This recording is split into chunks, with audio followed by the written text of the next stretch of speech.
Signez ici, puis sortez de ma maison. Il a jeté toutes mes affaires dehors. Ma mère ne m'a pas défendu.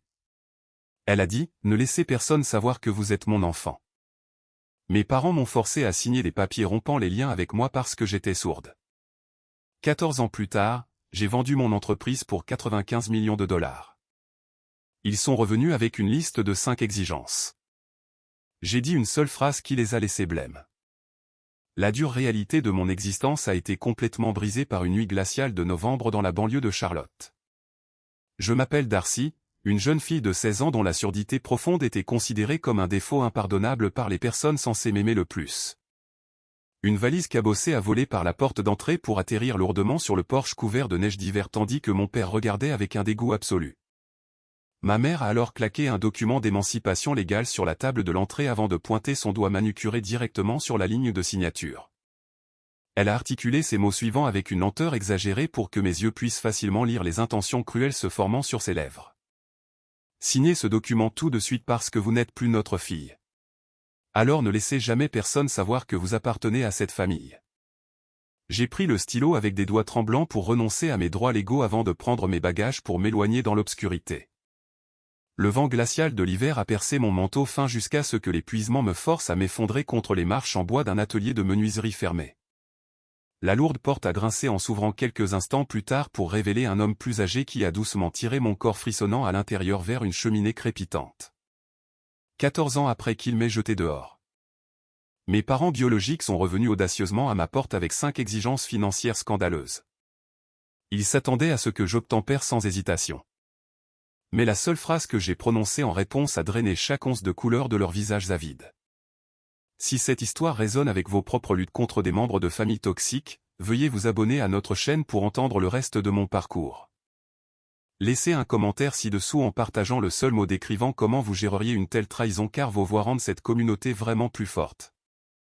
Le grincement perçant d'une ponceuse à bois industriel résonnant dans l'atelier de menuiserie m'a réveillé en sursaut le lendemain matin. Vernon se tenait silencieusement au-dessus d'un solide établi en bois entièrement recouvert de sueur jaune fraîche avant de remarquer mes yeux ouverts. Il a montré un lourd balai-brosse appuyé contre le mur du fond tout en démontrant un large mouvement de balayage avec ses mains calleuses. Le travail physique intense s'est rapidement transformé en ma routine quotidienne. Au cours des 2 années suivantes, j'ai passé mes journées à nettoyer les chutes de bois jetées tout en organisant de lourds outils en fer pour apprendre le rythme régulier du travail manuel. Hazel s'asseyait en face de moi à leur table de cuisine rayée chaque soir pour m'enseigner la langue des signes américaine. Ses mains douces formaient patiemment chaque lettre jusqu'à ce que mes doigts raides mémorisent avec succès les mouvements physiques complexes. Ces leçons silencieuses du soir ont soigneusement construit un pont de communication vitale entre nous trois. J'ai passé les heures tardives de la nuit enfouies dans de lourds manuels empruntés à la bibliothèque publique locale pour me préparer à mon examen d'équivalence du lycée. Vernon et Hazel ne m'ont jamais interrogé sur mon passé ni exigé la moindre gratitude pour m'avoir fourni un abri chaleureux. Vernon préparait simplement ma boîte à lunch chaque matin tandis que Hazel examinait attentivement mes résultats au test d'entraînement.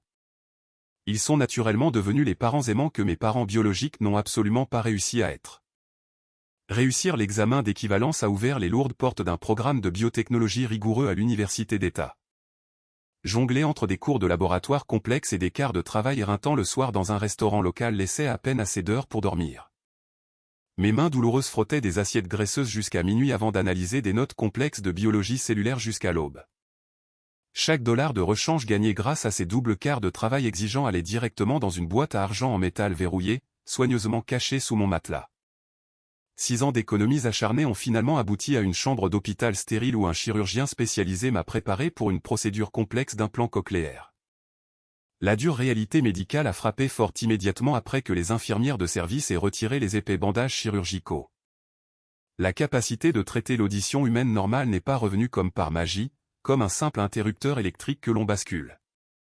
L'activation de l'appareil électronique a déchaîné un barrage chaotique de parasites mécaniques qui a déclenché des migraines atroces et aveuglantes. Mon cerveau non habitué ne pouvait tout simplement pas traiter le flot écrasant d'informations sensorielles environnementales brutes. La rééducation a exigé plusieurs mois d'entraînement auditif épuisant pour séparer le bruit de fond insignifiant de la parole humaine réelle. Hazel s'asseyait patiemment en face de moi pendant ces séances de thérapie frustrantes tout en vocalisant à plusieurs reprises des syllabes simples. Le retour électronique strident s'est lentement modelé en la tonalité douce et distincte de sa voix. L'entendre prononcer mon nom clairement pour la toute première fois a fait que chaque mal de tête atroce en valait complètement la peine. Les installations de recherche universitaires m'ont finalement donné accès aux systèmes informatiques avancés nécessaires à mes études supérieures. J'ai concentré toute mon attention sur l'utilisation d'algorithmes d'apprentissage automatique pour analyser des structures protéiques incroyablement complexes. L'objectif principal consistait à concevoir une membrane cutanée biologique capable d'accélérer la régénération cellulaire chez les grands brûlés. Mes jours se sont fondus en nuits sans fin à l'intérieur de l'environnement de laboratoire stérile, à analyser des ensembles de données biologiques massifs. La percée scientifique majeure est arrivée lorsque le modèle informatique a prédit avec succès une matrice tissulaire synthétique très stable. Le prototypage physique ultérieur mené dans l'environnement de laboratoire contrôlé a parfaitement confirmé les simulations algorithmiques numériques. La membrane synthétique formulée s'est intégrée de manière transparente avec les tissus biologiques endommagés lors de nos phases de tests microscopiques initiales. Cependant, l'infrastructure universitaire manquait cruellement de la capacité de fabrication spécialisée requise pour développer le processus de production délicat. Rester dans le système académique signifiait que la technologie révolutionnaire resterait piégée dans des articles de recherche publiés au lieu d'aider réellement les patients. J'ai rassemblé mes données de recherche compilées pour créer une start-up biomédicale indépendante dans un petit entrepôt commercial loué à la périphérie de la ville. L'équipe de production initiale était composée de 3 étudiants diplômés dévoués travaillant sur des tables pliantes bon marché, entourés d'équipements de laboratoire d'occasion. Nous avons soumis la formulation de la membrane synthétique à des essais cliniques rigoureux tout en naviguant soigneusement dans les processus complexes d'approbation réglementaire fédérale. Mes journées étaient consacrées à affiner constamment la structure du tissu artificiel tout en négociant avec les fournisseurs médicaux pour que notre petite opération continue de fonctionner sans heurts. Les résultats très réussis des essais cliniques ont complètement transformé notre start-up obscure en un acteur très visible de l'industrie médicale. Les données empiriques ont prouvé que notre membrane synthétique guérissait les tissus humains endommagés beaucoup plus rapidement que les méthodes de greffe de peau traditionnelles. Mon entreprise a officiellement obtenu plusieurs brevets de biotechnologie exclusifs pour la matrice de tissu artificiel propriétaire. Cette technologie médicale révolutionnaire a immédiatement attiré l'attention des grandes entreprises médicales multinationales activement à la recherche de solutions de santé innovantes. L'avocat Elliott a frappé fermement à la porte de mon bureau avant d'entrer avec un dossier de demande de financement médical urgent serré dans ses mains. Il a traversé la pièce d'un pas décidé pour placer l'épais dossier en manie directement au centre de mon bureau en verre. L'avocat expérimenté gérait de manière experte toutes les contributions caritatives anonymes distribuées par les revenus de mon entreprise au cours des dernières années. L'ouverture de la lourde couverture en carton a révélé les formulaires d'admission à l'hôpital Standard détaillant l'état critique d'une patiente de 20 ans atteinte d'une maladie grave nécessitant une intervention financière immédiate. Mes yeux ont parcouru l'encre noire imprimée retraçant les détails démographiques personnels jusqu'à ce qu'ils s'arrêtent brusquement en reconnaissant le nom spécifique de la patiente. Les lettres dactylographiées éplaient Simone parfaitement clairement sur le papier à en-tête médical officiel fourni par le service d'oncologie régional. C'était la jeune sœur née 10 ans après moi qui était restée complètement absente de ma vie au cours des 14 dernières années. Mes doigts se sont crispés sur les bords du papier tout en absorbant la réalité inattendue de sa grave crise médicale documentée sur la page.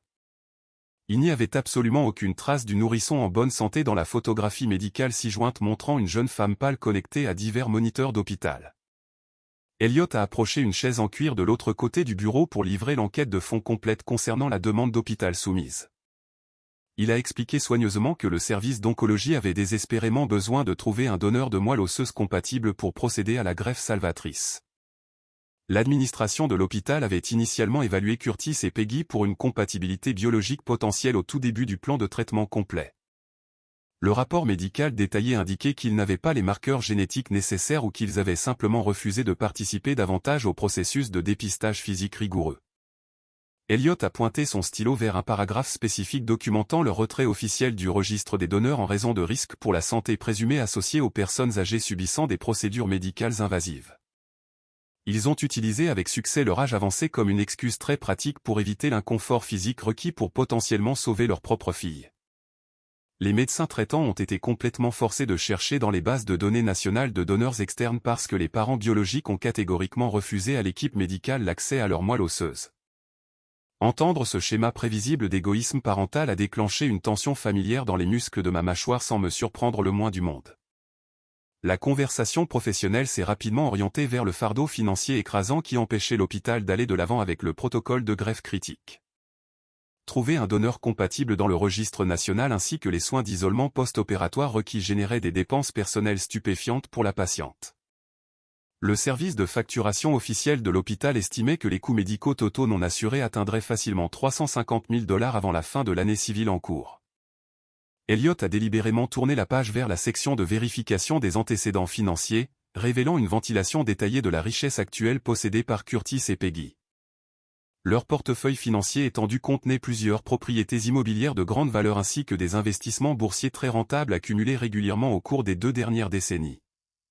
Le rapport d'enquête a prouvé qu'ils possédaient plus qu'assez d'actifs liquides pour couvrir les 350 000 $ sans compromettre en aucune façon leurs conditions de vie confortables de base.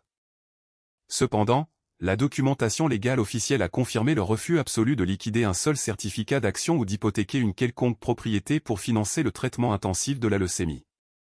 Ils ont délibérément choisi de préserver leur train de vie fastueux à la retraite, tout en laissant leur plus jeune enfant entièrement dépendant de dons caritatifs anonymes pour faire face à la maladie.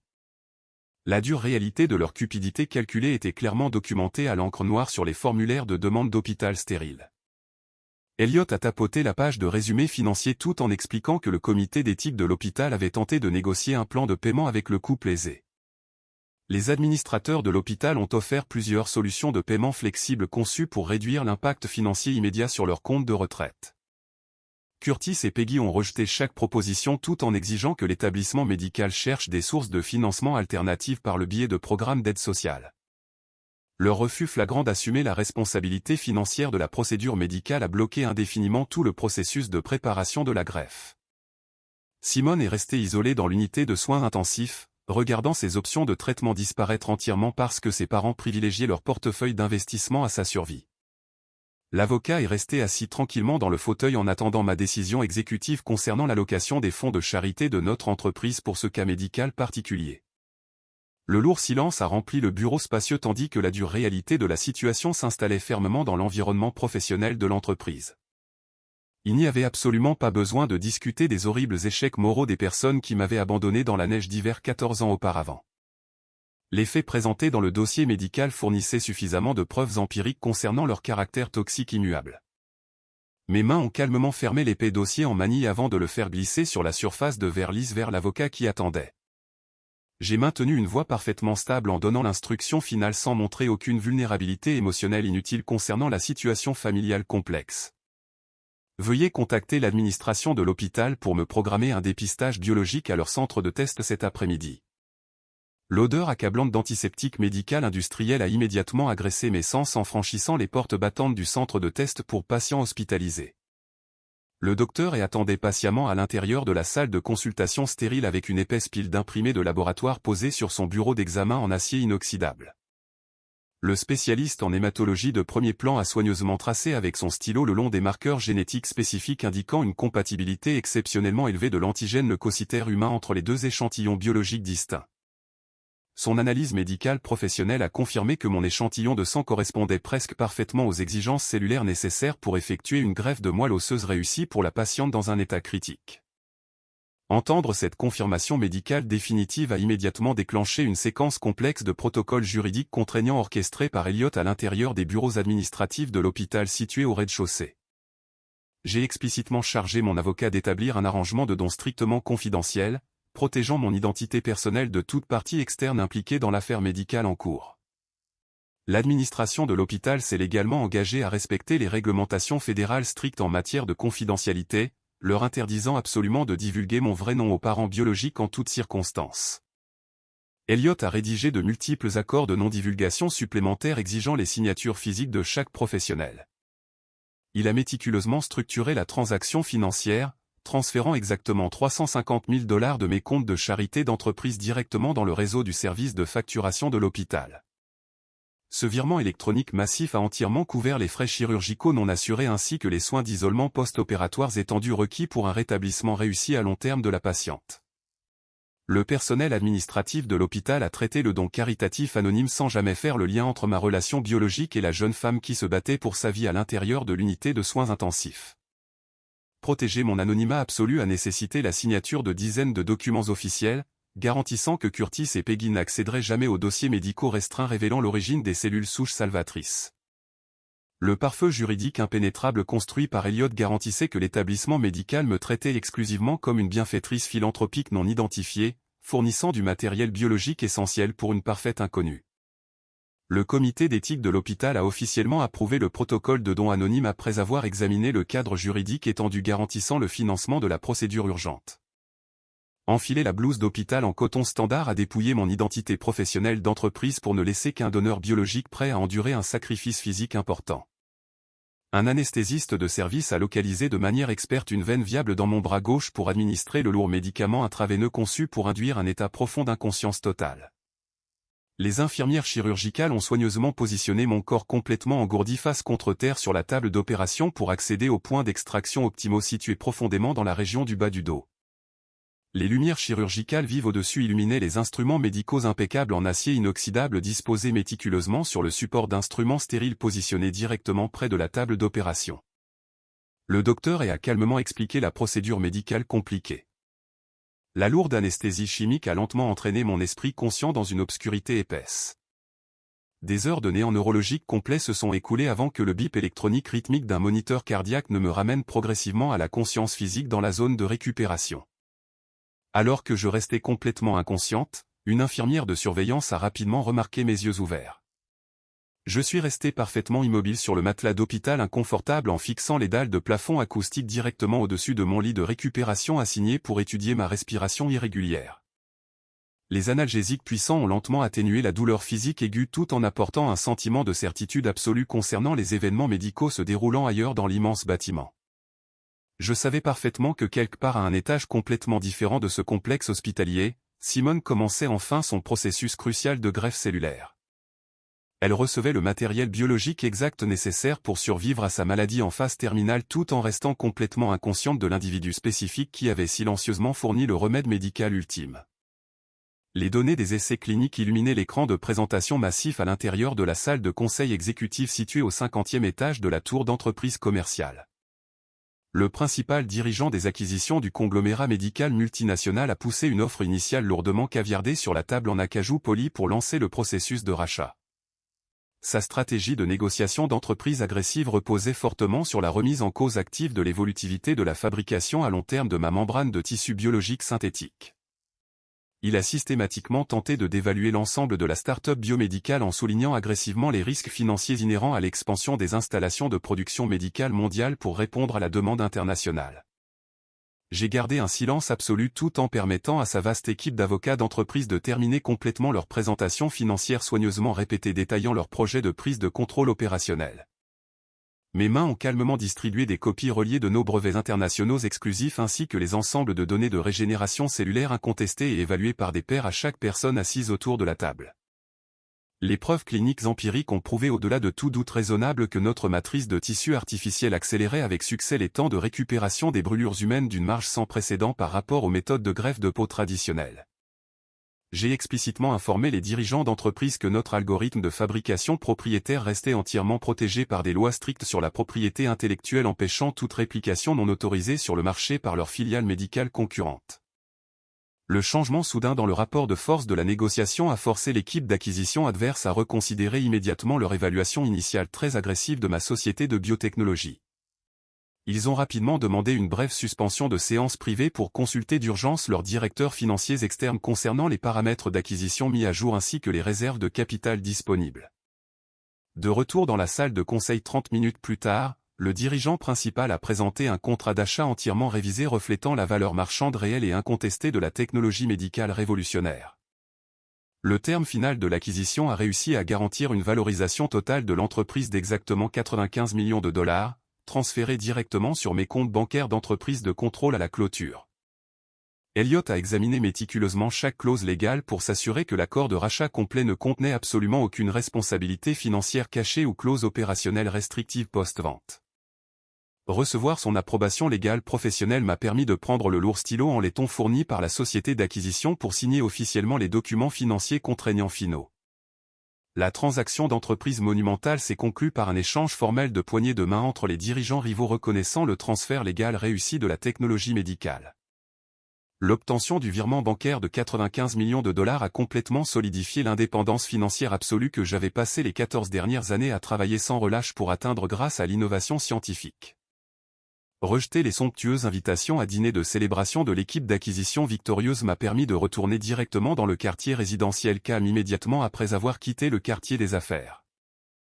L'énorme victoire financière n'a pas modifié la routine quotidienne réconfortante établie à l'intérieur de la modeste maison en bois partagée avec Vernon et Hazel au cours des 14 dernières années.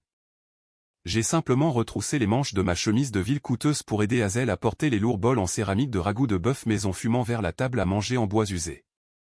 Vernon a passé toute la soirée à réparer soigneusement les charnières mécaniques cassées d'un meuble radio antique au lieu de poser des questions indiscrètes sur mon emploi du temps d'entreprise ou mes gains financiers. S'asseoir autour de la table rayée familière pour manger un simple repas fait maison a fourni exactement la réalité physique d'ancrage requise après avoir navigué dans l'environnement de négociation d'entreprise impitoyable. Le sujet de mes parents biologiques n'a jamais fait surface pendant la conversation calme du soir car ils avaient complètement renoncé à leurs privilèges parentaux en m'émancipant officiellement il y a longtemps. J'ai pris la décision consciente de refuser absolument de contacter Curtis et Peggy concernant l'acquisition massive de l'entreprise finalisant mon indépendance financière totale. Ils ont choisi de rompre violemment tous les liens familiaux pendant mes années d'adolescence les plus vulnérables, éliminant ainsi leur droit de participer à mon succès professionnel actuel aujourd'hui. La machine médiatique de l'entreprise n'a perdu absolument aucun temps à diffuser les détails financiers exclusifs concernant le rachat massif de la technologie médicale très tôt le lendemain matin.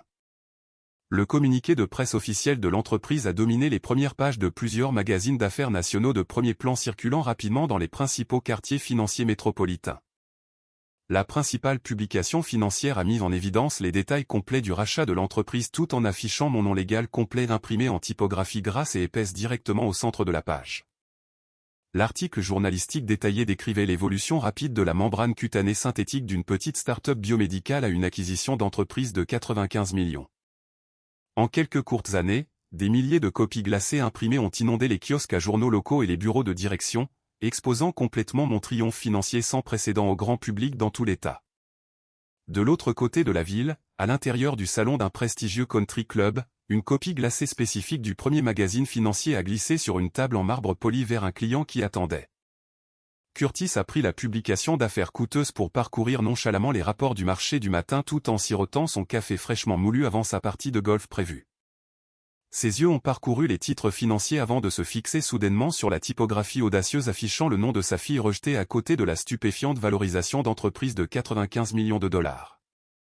Le carillon de sécurité numérique a résonné vivement dans le couloir principal, annonçant l'arrivée soudaine d'un véhicule inattendu devant les portes d'entrée en fer forgé.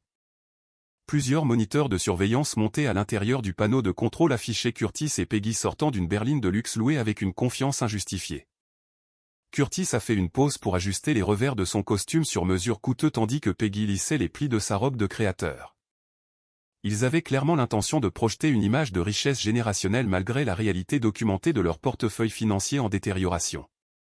Ils ont marché droit sur l'allée pavée vers l'entrée principale tout en ignorant les avertissements de propriété privée affichés le long de la clôture du périmètre. L'ouverture de la lourde porte en chêne a révélé les parents biologiques se tenant sur mon porche pour la toute première fois en 14 ans. Aucun d'eux n'a offert une seule salutation de base concernant mon bien-être physique actuel ni ne s'est soucié de demander si une intervention chirurgicale avait jamais réussi à restaurer mon oui. Leurs yeux calculateurs ont immédiatement filé par-dessus mes épaules pour évaluer avidement l'architecture personnalisée et le sol en marbre importé dominant le hall spacieux. Curtis a franchi le seuil de l'entrée sans attendre une invitation formelle pour inspecter le design intérieur luxueux décorant le vaste salon. Peggy a suivi de près tout en passant ses mains manucurées le long du revêtement en velours coûteux recouvrant l'ensemble de sièges sur mesure positionnés près de la cheminée en pierre. Elle a ouvertement admiré les peintures à l'huile accrochées au mur tout en calculant audiblement la valeur marchande du lustre en cristal suspendu au plafond voûté. Ils se sont comportés exactement comme des investisseurs immobiliers potentiels évaluant une propriété commerciale lucrative au lieu de parents retrouvant un enfant séparé après plus d'une décennie. L'audace absolue de leur présence non invitée a saturé la pièce tandis qu'ils se positionnaient confortablement sur le mobilier immaculé exactement comme des invités riches et privilégiés. Curtis a croisé les jambes avec confiance tout en tambourinant ses doigts contre la coudoir en bois poli dans une démonstration de domination territoriale totale à l'intérieur de mon sanctuaire personnel. il a nonchalamment plongé la main dans la veste de son costume sur mesure pour en extraire un morceau de papier à lettres légales soigneusement plié avant de le jeter sur la table basse en verre. Il s'est adossé au confortable coussin du canapé tout en faisant un geste vers le document manuscrit avec un geste de la main incroyablement arrogant et méprisant. Il m'a ordonné de lire le contenu spécifique contenant une liste détaillée d'exigences financières scandaleuses attendues de ma richesse d'entreprise acquise. En me penchant sur la surface en verre, mes yeux ont pu parcourir le document rédigé détaillant leurs attentes monétaires exactes ligne par ligne. Le premier point exigeait explicitement le règlement immédiat des soldes d'adhésion impayés à la prestigieuse organisation de golf suburbaine où Curtis passait ses week-ends. La deuxième ligne spécifique exigeait un parrainage financier permanent, permettant à Peggy de maintenir son statut exclusif au sein d'une association d'élite de danse de compétition et de dégustation de vin. La troisième condition scandaleuse dictait l'achat au comptant pur et simple d'une propriété résidentielle entièrement meublée située dans un district scolaire de premier ordre exclusivement pour Simone. La quatrième exigence imposait l'acquisition immédiate d'un véhicule de luxe importé flambant neuf équipé de caractéristiques personnalisées pour que Curtis puisse se déplacer en ville. Le dernier paragraphe arrogant décrivait une allocation mensuelle strictement appliquée d'exactement $10 000 destinée à financer leurs activités sociales superficielles sans aucune interruption future. Il s'attendait à ce que ce pipeline financier massif reste ouvert indéfiniment, indépendamment de mes propres dépenses personnelles ou de mes obligations professionnelles continues. Le sentiment de droit qui émanait de l'encre manuscrite confirmait qu'il considérait ma société de technologie biomédicale strictement comme une solution pratique à leur faillite imminente. Chaque article demandait se concentrer entièrement sur le maintien d'une image publique frauduleuse de prospérité parmi leurs pairs critiques du country club. Peggy a croisé les bras sur sa poitrine tout en relevant le menton pour lancer un ultimatum verbal calculé, brisant le lourd silence. Son expression faciale affichait une certitude absolue concernant mon supposé besoin désespéré de leur approbation parentale après avoir enduré plus d'une décennie d'isolement familial complet. Elle m'a regardé droit dans les yeux sans montrer la moindre trace de culpabilité ou de remords maternel pour la manière horrible dont il m'avait rejeté. Exécutez ces 5 exigences financières exactement comme elles sont écrites sur ce papier et nous détruirons de manière permanente ce document d'émancipation légale que vous avez signé il y a 14 ans. Remplir ces simples conditions signifie que nous vous reconnaîtrons publiquement comme notre fille légitime au sein de nos cercles sociaux une fois de plus. L'arrogance dégoulinant de sa prononciation soigneusement articulée flottait densément dans l'air pendant qu'ils attendaient ma soumission financière obéissante. Curtis a nonchalamment attrapé une carafe en cristal posée sur un plateau voisin et s'est servi un verre d'eau tout en s'attendant à ma capitulation totale. Il croyait sincèrement que le rachat massif de l'entreprise m'avait enfin fourni suffisamment de capital pour acheter l'affection parentale qu'ils avaient précédemment refusée en raison de ma surdité. Ils supposaient que la petite fille qu'ils avaient jetée dans la neige glaciale abandonnerait sa richesse juste pour les entendre l'appeler sa famille. Mon regard est resté parfaitement fixé sur le morceau de papier blanc posé sur la table, tandis qu'un silence suffocant descendait sur la pièce spacieuse juste avant la tempête inévitable. Ma main a poussé fermement le papier à lettres légales sur la surface de verre lisse jusqu'à ce qu'il s'arrête précisément devant Curtis. Il a regardé fixement le document légal rejeté pendant plusieurs longs moments avant de lever les yeux avec une confusion visible déformant son expression faciale auparavant arrogante. Le rejet total de leur demande financière très opportuniste a clairement perturbé la stratégie de négociation manipulatrice qu'ils avaient longuement répétée avant d'arriver à ma propriété aujourd'hui. Vous êtes tous les deux venus chez moi en vous attendant à ce que je finance en permanence vos styles de vie luxueux sans offrir une seule excuse pour vos actions passées, ai-je déclaré calmement. Avant que vous ne soyez escortés hors de cette propriété privée aujourd'hui, j'ai une question spécifique nécessitant une réponse complètement véridique de votre part à tous les deux concernant votre autre fille. Qui a exactement payé les factures d'hôpital massives couvrant le traitement complet de la leucémie qui a récemment sauvé Simone de sa maladie en phase terminale? Peggy a agressivement croisé ses bras plus fort sur sa poitrine tout en roulant des yeux face à la question inattendue concernant la survie médicale de sa plus jeune enfant. Elle a incliné la tête en arrière pour livrer sa réponse très méprisante avec un air de supériorité absolue indiquant son détachement total de la crise médicale en cours. Une organisation caritative anonyme gérée par des philanthropes riches trop généreux s'est occupée de toutes ces dépenses médicales importantes entièrement en notre nom. Il y a des mois, répondit-elle avec suffisance. Un léger signe de tête de ma part en direction du coin ombragé du vaste salon a immédiatement activé la phase suivante de la confrontation. L'avocat Elliott s'est avancé dans la lumière naturelle, portant le dossier en manille épais identique précédemment utilisé dans mon bureau d'entreprise des semaines auparavant. Il a placé le lourd portefeuille juridique directement sur la liste rejetée de demandes financières reposant sur la table basse en verre. Agissant sous mon autorisation verbale explicite, l'avocat expérimenté a ouvert la couverture pour exposer les dossiers médicaux et financiers méticuleusement documentés. Il a systématiquement extrait les reçus de virements bancaires officiels détaillant le paiement exact de 350 000 $ envoyés directement au service de facturation de l'hôpital. Il a placé ces documents financiers à côté des certificats officiels de l'hôpital, confirmant l'origine biologique exacte de la moelle osseuse salvatrice transplantée chez Simone. Curtis s'est penché en avant pour inspecter les documents officiels, s'attendant à trouver le nom d'une organisation caritative d'entreprise aléatoire imprimé sur les lignes de signature. Ses yeux se sont fixés sur mon nom légal complet, officiellement enregistré à la fois comme unique bienfaiteur financier et comme principal donneur de tissus biologiques. La prise de conscience écrasante l'a frappé avec la force physique d'un coup violent à la poitrine tout en détruisant complètement sa posture arrogante. Toute la couleur a rapidement quitté son visage de plus en plus pâle alors qu'il reconnaissait la preuve indéniable de son propre échec parental monumental. Peggy a arraché les certificats médicaux de la table avec des doigts tremblants pour vérifier la réalité impossible documentée sans faille à l'encre d'imprimante noire. Sa bouche s'est ouverte à plusieurs reprises sans produire un seul son cohérent, tandis que ses yeux passaient frénétiquement des signatures authentiques de l'hôpital à mon expression calme. Le faux récit qu'ils avaient construit concernant un sauveur caritatif anonyme s'est instantanément effondré en ruines absolues au milieu de mon salon.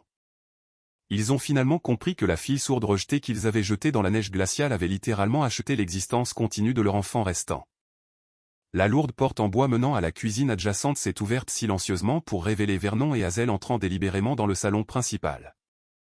Ils se sont positionnés fermement de chaque côté de ma chaise tout en projetant une force tranquille complètement absente des deux riches imposteurs assis en face de nous. Mes parents biologiques ont regardé fixement le charpentier vieillissant et sa femme avec un égarement absolu concernant leur présence très inattendue lors d'une négociation financière privée. Les deux personnes merveilleuses qui se tiennent à mes côtés ont recueilli l'adolescente glacée que vous avez activement rejetée il y a 14 ans sans une seconde pensée, ai-je déclaré fermement. Ils m'ont fourni un foyer chaleureux tout en m'apprenant à communiquer et en soutenant mon éducation académique sans jamais exiger un seul dollar en retour. Vernon et Hazel représentent ma véritable famille parce qu'ils ont mérité ce titre spécifique par des années de dévouement inconditionnel au lieu de se fier à la génétique biologique de base. Vous ne possédez absolument aucune autorité parentale ici, et vous ne recevrez jamais un seul centime de la richesse d'entreprise que j'ai construite à leur côté. Elliot a appuyé sur un bouton discret de son appareil de communication sans fil pour appeler le personnel de sécurité privée stationné à l'extérieur des portes de la propriété. Deux gardes en uniforme de forte corpulence sont entrés dans le hall spacieux en quelques secondes pour escorter fermement les invités non désirés vers la sortie principale du domaine privé. Curtis et Peggy ont reculé en trébuchant vers le couloir tout en échouant complètement à formuler un quelconque argument logique contre les preuves physiques indéniables reposant sur la table. Les gardes de sécurité ont saisi leurs vestes de costume sur mesure pour les guider physiquement hors de la maison alors qu'ils restaient piégés dans un état de choc absolu. La lourde porte d'entrée en chêne s'est refermée derrière leur silhouette en retraite avec un bruit sourd qui a définitivement rompu notre lien biologique pour toujours. Une lourde enveloppe en manille portant le logo officiel du service financier de l'hôpital est arrivée directement à l'adresse de convalescence résidentielle plusieurs jours plus tard. Simone a soigneusement ouvert le colis postal scellé contenant les relevés de facturation finalisés détaillant les procédures complètes de greffe cellulaire requises pour sa survie. Ses yeux ont parcouru les factures médicales détaillées documentant les coûts chirurgicaux massifs, les frais de chambre d'isolement spécialisés et les procédures complexes d'extraction de moelle osseuse. Elle a tracé son doigt sur la dernière page jusqu'à ce qu'elle remarque l'entité corporative spécifique gérant la fondation caritative anonyme responsable de l'apurement de la dette massive. Le papier à en-tête officielle imprimée identifiait clairement le principal cabinet d'administration juridique comme étant Elliott & Associates, opérant depuis le quartier financier central du centre-ville. Une recherche rapide sur Internet à l'aide de son appareil mobile a immédiatement lié ce cabinet d'avocats de premier plan à une acquisition d'entreprise biomédicale très médiatisée de 95 millions de dollars finalisée quelques semaines auparavant. Les premiers résultats de recherche affichaient de nombreux articles de presse présentant le nom légal complet du principal client de l'entreprise qui avait récemment vendu la technologie révolutionnaire de tissu artificiel. Simone a assemblé les preuves numériques accablantes pour réaliser que la sœur sourde rejetée dont elle se souvenait à peine avait en fait fourni le matériel biologique salvateur et le financement massif. L'ampleur de la découverte l'a forcée à s'asseoir lourdement sur le bord de son lit pour digérer la trahison monumentale exécutée par ses parents. Elle a rassemblé l'épaisse pile de documents médicaux imprimés et s'est dirigée directement vers le salon principal où ses parents biologiques étaient assis, savourant leur coûteux thé de l'après-midi. L'atmosphère paisible de la banlieue s'est brisée instantanément lorsqu'elle a claqué les dossiers de facturation complets directement sur la surface polie de la table basse en verre. Est-ce que l'un de vous deux possède réellement une connaissance réelle de la véritable identité de la personne qui m'a sauvé la vie, a demandé Simone tout en serrant fermement le reste des papiers. Curtis a nerveusement ajusté son coûteux col en soie avant de se lancer dans une défense bégayante concernant leur décision consciente de protéger leur portefeuille d'investissement de retraite plutôt que de financer les traitements médicaux nécessaires. Il a désespérément tenté d'expliquer comment la liquidation de leurs actifs immobiliers aurait déclenché des pénalités fiscales massives, ruinant complètement leur avenir financier soigneusement planifié. Peggy est immédiatement intervenue pour justifier leur refus absolu de participer aux tests de compatibilité biologique initiaux en citant des préoccupations fabriquées de toutes pièces concernant le lourd tribut physique pour les personnes âgées. Ils ont complètement échoué à fournir une explication logique pour avoir abandonné leur plus jeune fille dans une chambre d'hôpital stérile tout en continuant à financer leur somptueux style de vie de country club sans interruption. Ils s'attendaient à ce qu'elle accepte tranquillement leurs excuses pathétiques et continue de jouer le rôle de la fille obéissante pour toujours. Simone a regardé les deux riches imposteurs assis sur le canapé en velours tout en mesurant l'ampleur de leur tromperie sans vergogne. Elle a finalement reconnu l'égoïsme toxique absolu qui pourrissait complètement sous la façade de banlieue riche soigneusement entretenue qu'il présentait au monde extérieur. Vous avez choisi de me laisser dépérir pour protéger vos comptes en banque tandis que la sœur que vous avez jetée dehors a secrètement payé 350 000 $ pour me maintenir en vie, a déclaré froidement Simone. Curtis et Peggy se sont complètement figés en entendant le chiffre financier exact et la confirmation indéniable de l'implication directe de leur fille aînée. Sans prononcer une seule syllabe de plus aux personnes qui l'avaient élevée, Simone est montée à l'étage pour ranger ses affaires personnelles dans une seule valise avant de quitter la maison de manière permanente. Les conséquences financières inévitables du maintien d'un style de vie entièrement frauduleux se sont finalement abattues sur Curtis et Peggy plusieurs mois après cette confrontation finale dans leur salon. Leur habitude incessante de financer des adhésions coûteuses à des clubs sociaux et des locations de véhicules de luxe haut de gamme par le biais de cartes de crédit à taux d'intérêt élevés a complètement épuisé leurs derniers actifs financiers liquides. L'institution bancaire commerciale a officiellement engagé des procédures de saisie agressive contre le domaine suburbain massif après que plusieurs paiements hypothécaires de premier ordre soient restés impayés pendant plus de 6 mois consécutifs. Des agents de recouvrement sont arrivés tôt un matin pour remorquer physiquement les coûteux véhicules importés garés dans l'allée pendant que les résidents du quartier assistaient au spectacle humiliant depuis leurs fenêtres. La communauté locale les a rapidement ostracisés complètement une fois que la vérité indéniable concernant leur horrible abandon parental a circulé rapidement dans leurs cercles sociaux d'élite. D'anciens amis et de riches associés ont activement ignoré leurs appels téléphoniques désespérés, demandant des prêts personnels d'urgence pour arrêter le processus d'expulsion légale imminent. Ils ont perdu absolument tout ce qu'ils appréciaient en voyant leur statut social superficiel s'évaporer en une faillite totale sans que personne n'offre un seul dollar d'aide financière ou émotionnelle. Simone a finalement pris contact par l'intermédiaire du cabinet d'avocats pour organiser une réunion privée dans un café tranquille situé près du campus de l'Université d'État afin d'exprimer sa gratitude. J'ai délibérément choisi de ne pas remettre de paiement en espèces directes qui pourraient accidentellement retrouver leur chemin dans les poches désespérées de nos parents biologiques en faillite. Nous nous sommes assises l'une en face de l'autre pour discuter de l'avenir tout en évitant soigneusement l'histoire douloureuse qui nous lie aux personnes qui nous ont toutes deux manqué. L'avocat Elliott a créé un fonds fiduciaire éducatif entièrement indépendant conçu exclusivement pour couvrir ses frais de scolarité universitaire, le matériel académique requis ainsi que toutes les dépenses de la vie quotidienne essentielles pour les 4 prochaines années. Cet arrangement juridique strict a fourni à Simone l'autonomie financière absolue nécessaire pour construire son propre avenir indépendant sans dépendre d'aucune influence externe toxique. Elle a promis d'utiliser l'opportunité éducative pour poursuivre un diplôme de médecine, aidant d'autres patients confrontés à des maladies en phase terminale similaires. Le long voyage s'est parfaitement terminé autour de la table à manger en bois usé à l'intérieur de la modeste maison de banlieue partagée avec ma véritable famille choisie un dimanche soir tranquille. Vernon a servi de généreuses assiettes de poulet rôti tandis que Hazel discutait avec enthousiasme d'un tout nouveau projet de menuiserie en utilisant des gestes physiques très animés pour communiquer ses idées créatives. Simone était assise confortablement à côté de moi, participant à la conversation chaleureuse sans aucune ombre persistante du foyer toxique qu'elle avait fui de manière permanente plus tôt cette année-là. Le son d'un rire authentique a rempli la salle à manger confortable alors que nous nous passions les plats de service de part et d'autre de la table. Éliminer complètement les parents biologiques de nos vies a finalement permis à une paix authentique de combler les espaces vides qu'ils occupaient auparavant.